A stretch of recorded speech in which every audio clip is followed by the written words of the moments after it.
voilà, donc du coup, à un moment donné, en nous entendant, j'ai posé en tension 3 sphères qui font qu'aujourd'hui, c'est pas simple. J'ai posé la sphère de la personne, parce qu'il me semble que c'est là-dessus que nos collègues sont allés nous chercher. Hein, qui êtes-vous? D'où venez-vous? Papa, maman, l'école, l'engagement politique, être une femme dans un monde de mecs, enfin voilà, toutes ces choses-là qui prennent aux tripes avant de prendre à la tête, hein, qui sont la vraie vie. J'ai posé ensuite, ben voilà, il faut bien faire quelque chose dans la vie. En général, on devient à peu près professionnel pour une bonne partie, en tout cas tous les collègues qui sont là sont dans ces postures-là, ou alors bénévoles, associatifs, militants. Donc là, c'est le métier qu'on apprend à faire. Et puis j'ai mis là une autre sphère, l'institution, l'employeur ou l'appartenance organisationnelle. On pourrait dire plein de choses. Et en fait, ce matin, les collègues ils sont allés chercher de ce côté-là. Alors que d'habitude, hein, ça c'est un peu le truc sur lequel on dit bêtement et connement, ça il faut le laisser à la porte, hein, quand tu arrives au boulot, tu mets de côté, enfin tous ces trucs qu'on raconte et qui font mal en fait, hein, qui sont à la fois nécessaires. Parce que si je ne m'oublie pas, ça devient un gros bordel dans mon travail. Si la gueule des gens ne revient pas, mais que je suis au guichet, et que voilà, heureusement justement que j'ai un rôle à tenir, qui fait que je dis pas, oh, non, vous avez vraiment une gueule qui me rappelle mon grand-père, il était trop dur. Ça sert à ça les rôles professionnels. Heureusement, je viens pas dire, voilà, c'est plus complexe que ça. Donc ça sert d'avoir des rôles à tenir, mais en même temps, on voit bien qu'à un moment donné, c'est dysfonctionnel. Et je crois que dans les questions de démocratie participative, dans tous les stages que j'ai faits avec des collègues comme vous sur la démocratie participative, ils causaient de ça, ces collègues-là, en disant, moi on me demande d'être dans une espèce de neutralité, et ça ne fonctionne pas. Parce qu'en plus, vous, les uns les autres, souvent, vous êtes les plus au contact justement des gens, de ceux à qui on voudrait qu'ils deviennent citoyens, qu'ils deviennent quelque chose, voilà, à qui on veut un truc, hein. Ça on va en parler de ce qu'on leur veut aux gens. Et donc du coup, pour pouvoir porter une ambition politique, éventuellement, celle de votre association ou de vos élus, il faut pouvoir porter quelque chose, être pas complètement dans la neutralité. Il me semble que ça parlait de ça, ce qu'on s'est dit. Alors, donc voilà, j'ai mis ça. Et j'ai mis, alors voilà, la vie est un réservoir d'expérience, pourquoi s'en priver? Donc voilà, c'est de ça un peu qu'on est coupé à des moments, et c'est ça qui nous fait mal.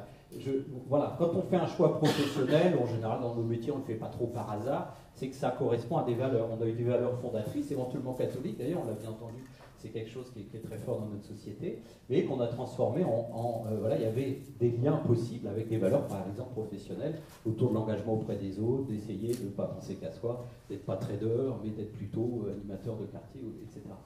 Donc, on fait un métier. Bon, on fait des études pour le faire en général, voilà, c'est peut-être ce que font les étudiantes qui sont là. Et puis, moi j'entends beaucoup dans les stages, des gens, alors notamment les travailleurs sociaux par exemple, qui disent « Mais moi j'ai pas fait ce métier-là pour faire ce qu'on me demande de faire aujourd'hui. » Les gens ont un sentiment de rupture et bon, qu'il y ait des écarts, bon, on sait bien, voilà. J'ai fait éduc, j'ai fait l'école d'éduc, j'ai fait animateur, j'ai fait psychologue, j'ai fait je sais pas quoi. Bon, voilà, j'avais une idée de mon rôle professionnel, et puis après, ben, j'ai un employeur. Si c'est le département, c'est pas pareil que si c'est une association, si c'est... Bon, voilà. Donc qu'il y ait des choses, des frictions, des points de friction et des tensions, c'est normal. Mais qu'il y ait une rupture ou un clivage, aujourd'hui j'entends quelque chose qui a trait à ça à certains moments. J'ai pas appris ce métier-là pour faire ça quand même, pour remplir des putains de tableaux Excel, pour faire gober aux habitants des trucs alors que finalement la décision est déjà prise, etc. etc. J'ai pas appris tout ça. À la fac, on m'a parlé de Blondiot, de machin, voilà, j'ai eu une certaine idée de ce qu'était la délibération démocratique. Et là, je vois du flanc, je vois des trucs lièvres, j'arrive pas à remonter aux élus, hein, j'arrive pas à me faire entendre, etc. Bon, donc il y a des ruptures, il y a des tensions, et la question qu'on pourrait se poser, c'est comment on peut essayer de relier quelque chose de ça. Enfin, moi, je trouve que c'est à ça que vous, les collègues, nous avez invités. Donc, comment on peut se reconnecter avec nos propres valeurs, hein, c'est peut-être, enfin, moi, voilà, ce que je retiendrai de ce matin, c'est comment se reconnecter avec nos valeurs et nos expériences. Hein, l'école, la honte, la justice, la légitimité, le pouvoir, l'autorité, on a tous des expériences de ça, un savoir de ça. Un savoir de ça. Donc il ne faut pas couper. Hein. Voilà. Qu'est-ce que j'ai mis d'autre?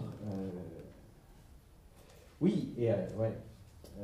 alors j'ai mis là, ces institutions ont une histoire qui nous appartient à tous. Ce qui est un peu bizarre dans la formation des démocraties, c'est que bah, du coup, voilà, on fabrique des institutions qui sont a priori, quand on lit leurs projets, elles sont super intéressantes. Évidemment, il n'y a pas une institution en démocratie qui va dire mon but c'est de dominer les autres, d'écraser les plus faibles, etc. On va parler d'autonomie, même l'école. Hein, donc. Et puis c'est Franck qui a fait ce lien-là sur les mots ont changé. Hein, c'était avant qu'ils changent les mots. Et c'est vrai que ce qui est compliqué aujourd'hui, je trouve, dans notre société, c'est que depuis mai 68 notamment, on sait, et le mouvement des années 70 contre-institutionnel, on sait les mots qui font bien dans le tableau. Hein. Donc quand tu fais un projet, si tu ne mets pas autonomie, tu es un tocard. Bon, maintenant, si tu ne fais pas trait d'union quelque chose, co-formation, co-construction, co-élaboration, t'es un tocard. Enfin oui, donc on les connaît, les mots de. Hein. Mais du coup, ce qui est compliqué, c'est que les institutions, elles ont une part sombre et une part éclairée. Alors, part éclairée, c'est les valeurs qui les mettent les valeurs qui les instituent. Hein. L'idée de départ, évidemment qu'elle est belle, l'idée de l'école libre et gratuite, de l'école communale, elle est magnifique. Et puis après, donc il y a l'idée, et puis il y a la réalisation. Hein. Puis il y a toujours une dialectique entre les deux. Et d'une certaine façon, je me demande si des fois c'était pas plus facile quand on est dans des institutions très autoritaires, parce qu'au moins l'ennemi, on le ciblait bien.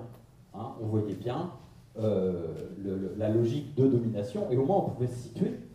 Ce qui est compliqué aujourd'hui, c'est que dans les univers de travail, à la fois les institutions politiques et autres ont les bons mots, hein, donc on sait ce qui fait bien dans le tableau.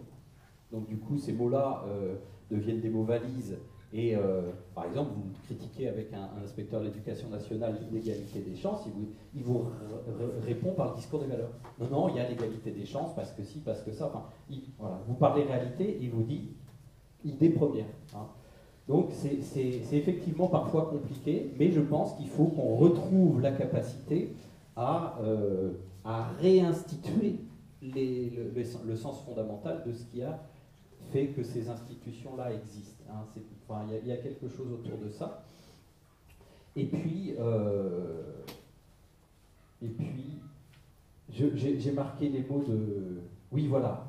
Et voilà, j'ai marqué cette déconnexion, hein, l'idée qu'il y aurait une déconnexion, hein, entre ce qu'on est fondamentalement. Alors j'ai bien dit qu'il faut à des moments ne pas être en entier collé à sa propre histoire. Hein, voilà, il y en a des rôles à tenir.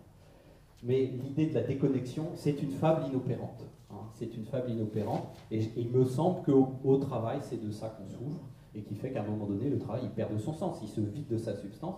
On n'a pas d'ancrage, on ne sait plus qui on est, hein, et on rentre un peu dégoûté, etc. Donc il y a quelque chose là, mais on y viendra plus tard autour de agent, acteur. Hein, j'ai pensé à un autre mot tout à l'heure. Je pense qu'il y a quelque chose à retrouver. Et du coup, j'ai mis le mot posture-imposture. Hein, on a toujours, des fois, on a une posture professionnelle et on se demande si on n'est pas à la limite de l'imposture. Parce qu'il ne fallait pas trop dire aux habitants parce qu'au fond, en fait, on sait très bien que l'école elle va fermer dans ce quartier-là, mais que ce n'est pas nous qui décidons et qu'on montait un truc avec eux. Enfin bref, on est dans la merde. Et du coup, la posture professionnelle qu'on voulait avoir, on se regarde dans la glace et on se dit bordel, je suis un imposteur parce que moi je suis de mon côté de la fête, quand même, je suis salarié de ces affaires-là, etc. Mais bon, voilà, posture-imposture. On a quelque chose il y a quelque chose qui nous travaille, et puis en face de posture-imposture, j'ai mis confort et inconfort. Alors là, c'est un peu pour... je pense que qu'on a plus à travailler aujourd'hui à essayer d'être dans une posture de l'inconfort que dans le confort de l'imposture. C'est-à-dire qu'il faut effectivement faire péter quelque chose de ce qui nous fait mal et d'oser le dire. Hein, alors, c'est pas simple, il y a des carrières qui sont en jeu, des machins, mais on peut se rendre compte aussi, malgré tout, que dans un environnement encore à peu près démocratique, quand on dit non, par exemple, dans un certain nombre de réunions, finalement, on n'est pas fusillé sur la place publique. Mais on a intégré quelque chose, mais c'est l'école qui s'est chargée de ça, on pense qu'on va disparaître. Non, monsieur l'élu, je ne suis pas d'accord avec vous. Non, ça, c'est pas vrai, par exemple. On entend un représentant de l'État, par exemple, dire un certain nombre de choses, ou de l'éducation, et tout le monde sait que c'est faux et que c'est du bourrage de mots, mais personne n'ose se lever. Qu'est-ce qui nous arrive? Alors, il nous arrive qu'on est des individus et qu'on est atomisés, je pense. Mais il nous arrive aussi quelque chose. Voilà, donc, bon, voilà, un peu sur quoi j'ai pensé. Il faut que j'aille plus vite parce que si je passe 10 minutes par paperboard, on est encore là à 15 heures. Ouais, d'accord. J'ai pensé au paradoxe de la violence. Voilà, je me suis dit, pour essayer de nous remettre un petit peu sur la scène dans laquelle les choses se jouent, la scène sociale, ce que j'appelle sociale historique, le paradoxe de la violence. Les récits dont on a parlé, pour une part, sont des récits violents. Hein. Il voulait encore se faire la babysitter, c'est pété de la Sciences Po. Il y a un certain nombre de choses qui ont été dites comme ça, qui sont du côté de la violence. La vraie vie, c'est-à-dire celle qui se vit partout, est une vie violente, hein, est une vie faite de domination, de lutte, etc. Voilà, je passe, mais on pourrait, voilà, et on est dans une société en plus pour laquelle la violence est en plus une valeur. Hein. C'est-à-dire que regarder un match de foot, la violence est valorisée, etc. Moi, avec mes gamins, quand je regarde du foot, j'ai encore un peu honte, je vais peut-être donner une imposture à ce moment-là, mais je fais ça avec eux à des moments. Je suis obligé de leur expliquer quelque chose de ce que, quand on dit sur ce coup-là, il a été très habile. Je dis à mes gamins, non, il a été très tricheur. Hein, vous voyez, il a bien joué son coup. Je dis non, il a fait ça dans le dos de l'arbitre. Vous voyez, donc on change les mots, et du coup, il y a quelque chose d'une violence autorisée à ce moment-là. Et puis, quand on arrive dans les institutions politiques, fonctionnaires, mais l'ensemble des institutions, parapubliques, etc., on serait dans un monde comme ça où on fait disparaître la question de la violence. Hein, donc il ne faut plus dire conflit, effectivement, il ne faut même plus dire subordonné hiérarchique, il faut dire collaborateur, enfin vous voyez, il y a tout voilà, là encore, les mots qui font bien dans le tableau. J'ai marqué que c'était un tour de passe-passe. Hein. C'est un tour de passe-passe, c'est l'effacement de la question de la lutte. Et puis surtout, je pense qu'on vit dans un monde dont le tour de passe-passe principal dans nos sociétés occidentales est d'hypervaloriser la responsabilité individuelle au détriment de la question sociale, de la question politique, de la question conflictuelle et de la question d'une société qui n'a pas fini de travailler et qui n'aura jamais fini de travailler les rapports de force, les rapports de classe, les rapports de conflit, etc. Et pour faire disparaître cette affaire-là, on appelle ça la responsabilité individuelle. Alors on la trouve au niveau du management, hein, donc on négocie des objectifs comme si c'était pas dans un rapport de force, etc. Et puis voilà, donc on est piégé par soi-même, hein, par des logiques comme ça où on n'ose plus dire les vrais mots. Et puis pèse plutôt, alors sur les populations, notamment les quartiers populaires, les quartiers d'habitat social, et toujours les mêmes, un certain nombre de choses qui font disparaître la conflictualité sociale. Et j'ai mis 3 mots, moi, qui me viennent et qui m'agacent souvent. Employabilité, citoyenneté, parentalité. Hein. Ces 3 mots, hein, qu'on utilise à tour de bras dans l'ensemble. Alors, employabilité n'était venue plus tôt, hein, dans les années 80, comme il n'y avait plus de boulot. On a transformé le problème du pas de boulot en le problème de pas employable. Vous voyez, le tour de passe-passe. Hein, et on appelait ça l'employabilité. Donc la capacité des institutions à renverser le problème social en problème des individus. Il n'y a pas de boulot, c'est parce que tu n'es pas employable. L'immigré qui arrive dans les années 50, qui ne parle pas un traître mot de français, il n'est pas employable du point de vue de nos catégories, il est employé. Donc on voit bien que c'est une interaction sociale.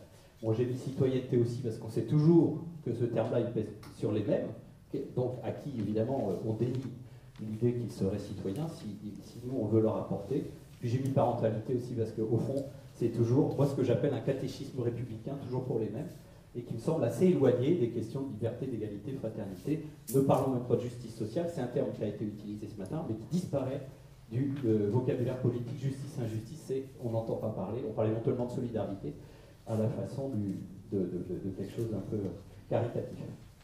La dépolitisation dont on a parlé est un symptôme, hein, de cette affaire-là.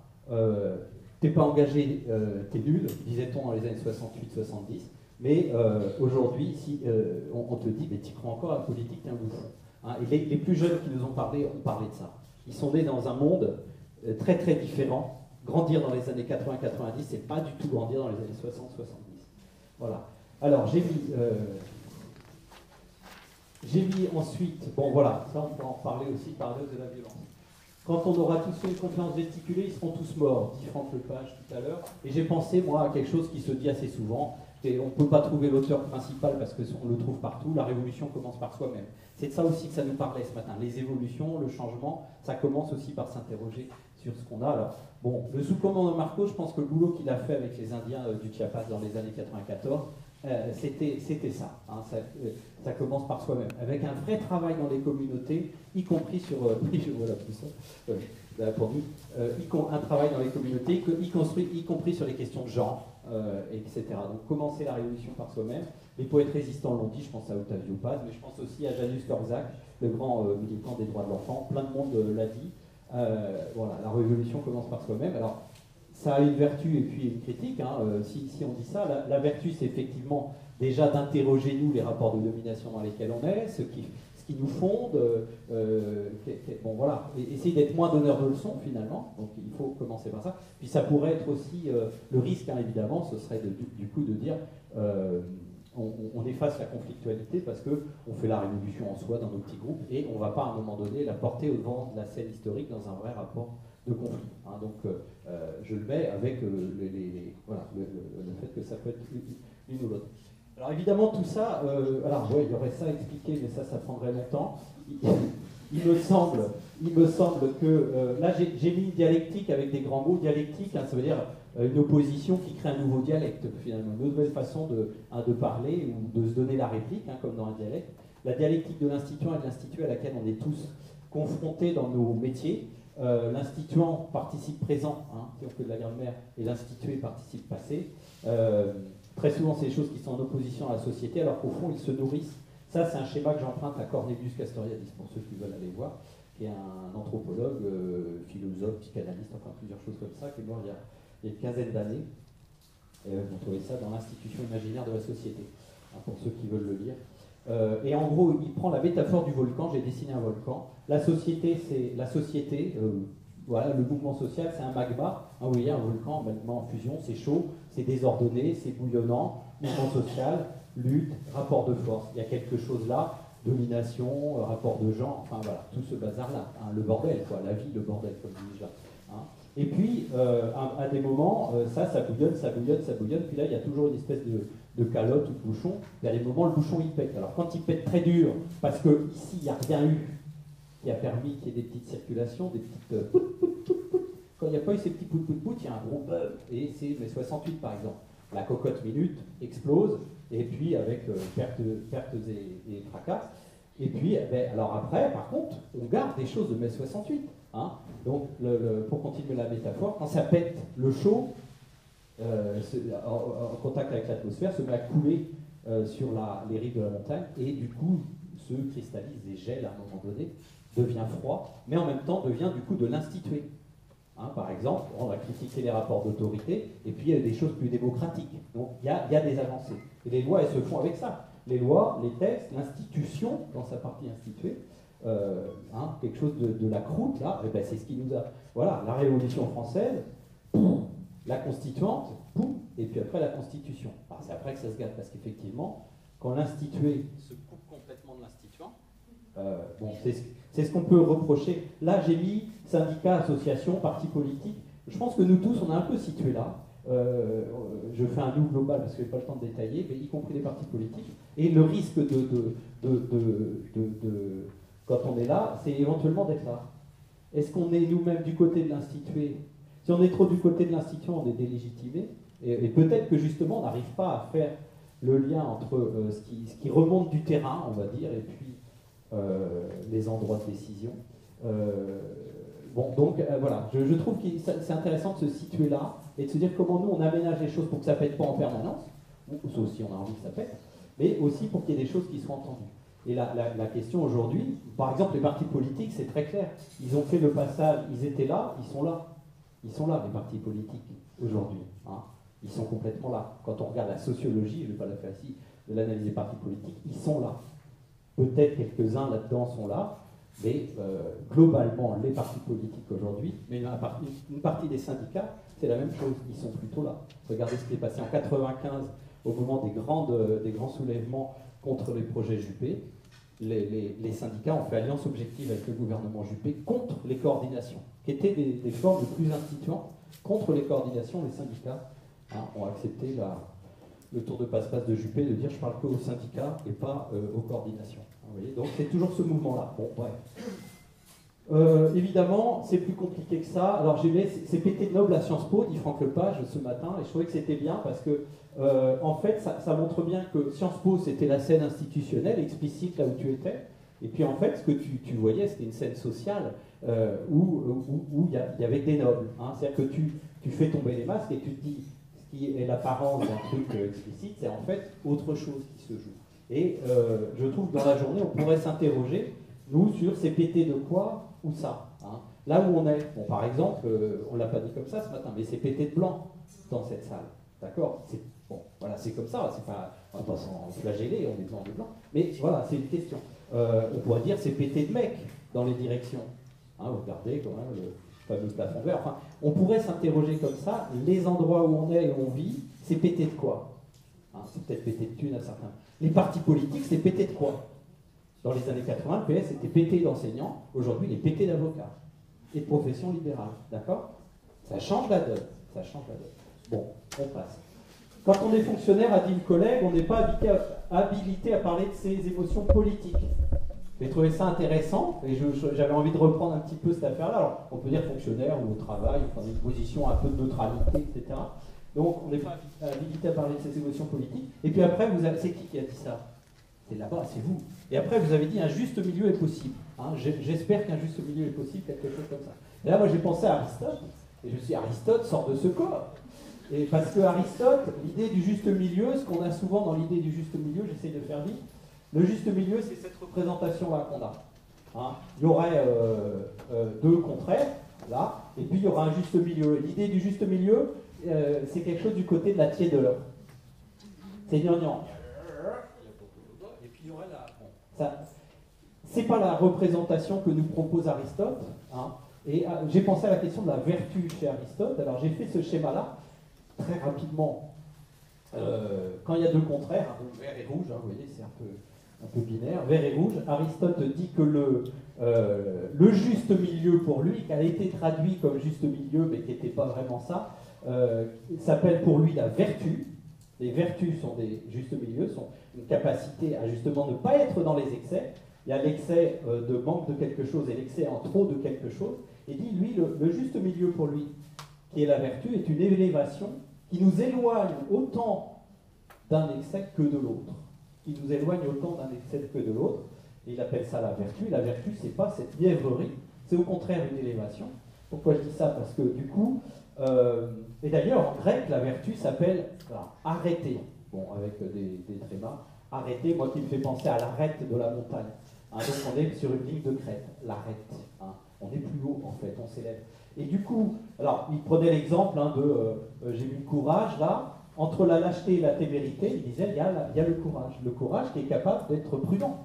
Hein, ça ne veut pas dire la témérité, c'est je vais me sacrifier, tant pis, c'est magnifique. Hein, dans Les Misérables, le type qui monte sur la barricade, il dit tant pis, les collègues sont morts, c'est pas grave, si vous vous souvenez de ça chez vous.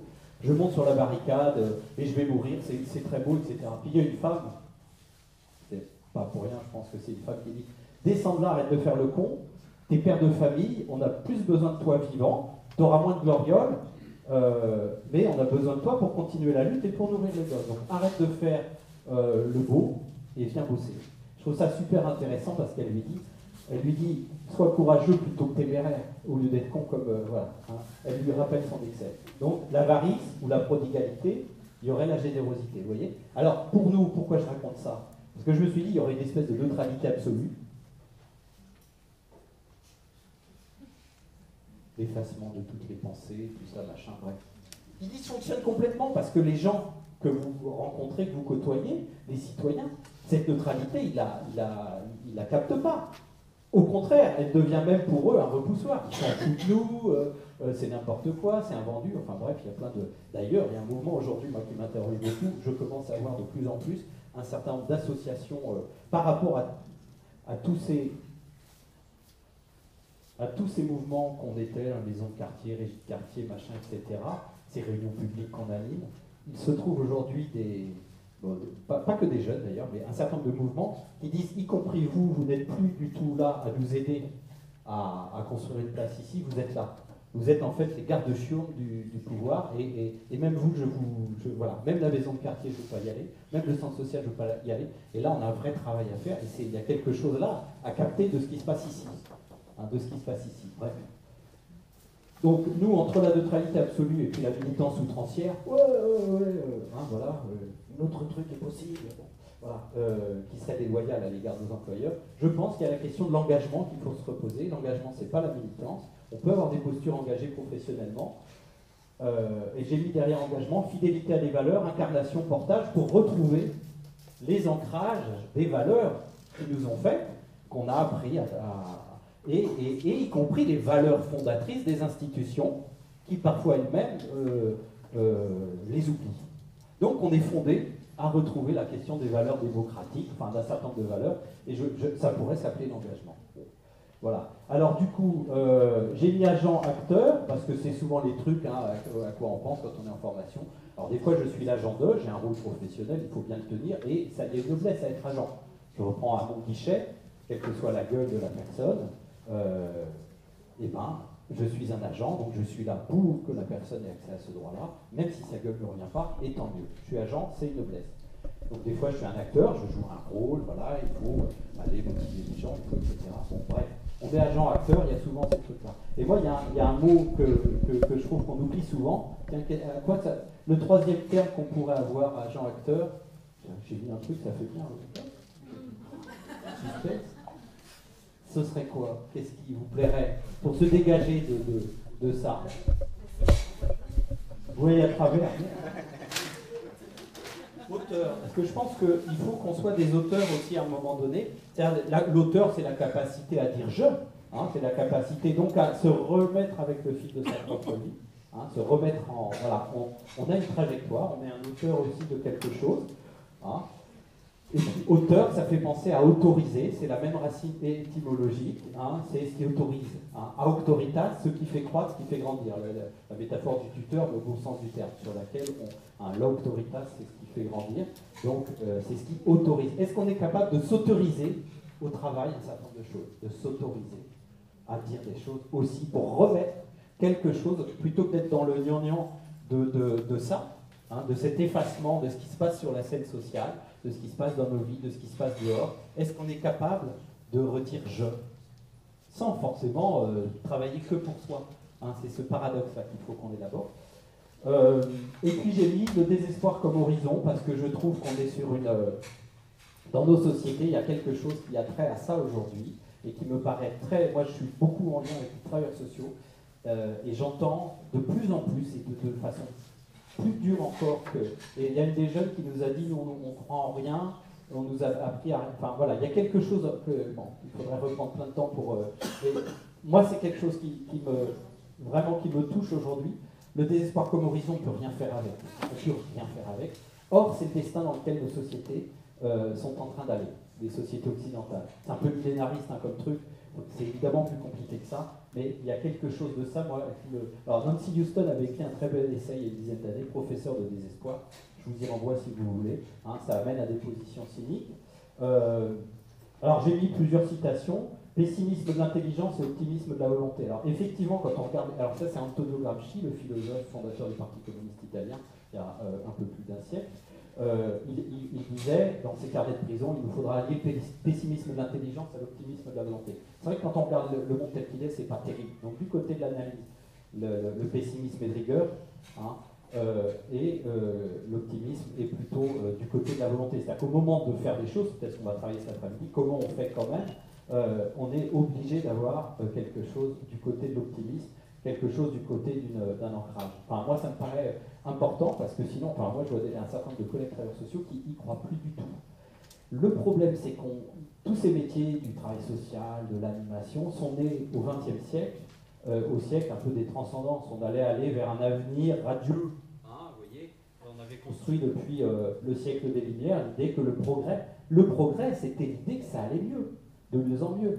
Or, il y a eu la bombe atomique, or, il y a eu les camps de concentration, or, il y a eu un certain nombre de disjonctions entre les progrès. On voit bien que le progrès financier peut filer tout seul, ça ne fait pas du progrès humain, que le progrès médical il peut filer tout seul, ça pose des problèmes éthiques. Vous voyez, donc, il y a eu une disjonction des progrès, alors qu'au XVIIIe siècle, on a rêvé, avec Condorcet, Voltaire et tout le bazar, que les progrès allaient aller de pair. C'est génial, le progrès médical, le progrès, et la société sera joyeuse. Et ça fait 2 siècles qu'on y croit. Hein. Et, paf, et donc on a créé des métiers qui croient à ça et qui sont aujourd'hui dans un monde où l'avenir fait peur. Où l'avenir fait peur. Hein, la question du climat, la question du terrorisme. Bon, voilà, il y a un certain nombre de choses comme ça qui font peur. Et en même temps, il faut absolument qu'on lutte contre ça à l'endroit de l'action. Alors j'ai cité Léo Ferré aussi, joyeux et c'est pour ça qu'ils sont toujours debout. Hein, là c'est dans sa chanson Les anarchistes. Hein, joyeux et c'est pour ça qu'ils sont toujours debout les anarchistes. Hein, et puis j'ai dit, on ne fait pas la révolution en faisant la gueule. Ça, c'est de moi. Parce que je trouve, quand on observe les manifs, les gens sont, même les gens qui vont perdre leur emploi, quand ils font le sitting, etc., ils sortent les tambours, il y a quelque chose du côté de la fête. C'est obligatoire. Si tu fais pas, tu peux pas essayer de bouger quelque chose. Mais c'est parce qu'il y a du collectif, c'est parce qu'il y a, voilà. Et il faut le retrouver, ce collectif, cette envie de faire quelque chose. Bref. Voilà, donc la jeune collègue avait dit, vous allez voir, c'est dur, on nous a dit ça, c'est tous des pourris, la politique ça sert à rien, on a plutôt une non-conscience politique. Mais elle a dit, nous on veut croire au local, je crois. Et du coup ça m'a fait penser à ça. Alors j'ai mis un autre monde est possible, et puis comme Emmanuel est venu me voir, j'ai mis un point d'interrogation. Enfin en plus, tu peux me voir simplement, pas du tout pour me dire qu'il ne faut pas dire ça, hein. Mais voilà, tu m'as dit, attends, tu y crois à un autre monde est possible? Alors, c'est se voir effectivement de l'intermondialisme, mais pas que. Hein, pas que, il y a quelque chose à interroger de ça. Et je trouve que pour faire le lien avec ce qui s'est fait ce matin, si aujourd'hui on est dans le désarroi, l'avenir fait peur, et ça qui fait qu'un peu on a la tête dans la glu et dans le goudron, je ne sais pas quoi, les collègues ce matin, ils nous ont réappris à se réancrer. Alors c'est le truc à la con, hein, le passé, le présent, l'avenir, c'est hyper con, mais alors c'est hyper important. Les ancrages et l'histoire, et puis croire au local, c'est-à-dire quel monde on construit, essayer de s'inscrire dans des transcendances. La transcendance, c'est simplement, c'est pas un truc religieux, la transcendance, c'est ce qui nous est supérieur et extérieur. À quoi je contribue, qui fait que même si je fais un petit boulot de fourmi à Brest, à Quimper, à Landerneau ou à Plouzané, qu'est-ce qui fait que je m'inscris dans un mouvement social qui me transcende, qui sera, voilà, hein, comme dans la fable du colibri qui a fait sa petite... qui a versé sa petite goutte sur l'incendie. Évidemment, il ne peut pas éteindre l'incendie, mais il a versé sa goutte. Quoi. Hein, donc, j'ai mis résister, c'est créer. C'est une phrase de Deleuze qui a été reprise dans le bouquin de Benazayag et Florence Aubenas, où, dès les années 90, à partir de l'observation du mouvement intermondialiste, il montre qu'il y a des émergences qui sont aujourd'hui en train d'avoir lieu. Donc, j'ai mis l'instituant, l'embryonnaire, le réticulaire. On est dans des formes d'engagement différentes. Il y a des choses à repérer. On ne peut pas dire qu'il n'y a que du cynisme, il y a plein de choses qui s'inventent, mais elles s'inventent complètement dehors des partis politiques, qui sont pour une part, je le dis à la serre, complètement déconnectés de la vie réelle, pour une part, qui sont déconnectés d'un certain nombre d'émergences, qui sont déconnectés beaucoup trop du mouvement social, pas complètement, mais beaucoup trop du mouvement social, et je pense qu'il faut absolument qu'on les repère, ces émergences-là, qu'on travaille avec, et c'est des émergences qui sont certainement intéressantes. Donc il y a quelque chose de possible. Je renvoie aussi aux analyses de l'essayiste, qui est assez intéressant parce qu'il vulgarise bien des notions philosophiques compliquées. Jean-Claude Guilbeault, voilà, qui était éditorialiste au Nouvel Obs, et qui a écrit un certain nombre de bouquins, dont un titre qui ressemble à ça, Un autre avenir est possible. Il n'y a pas bien d'autre monde, mais voilà. Voilà à quoi j'ai pensé en vous écoutant.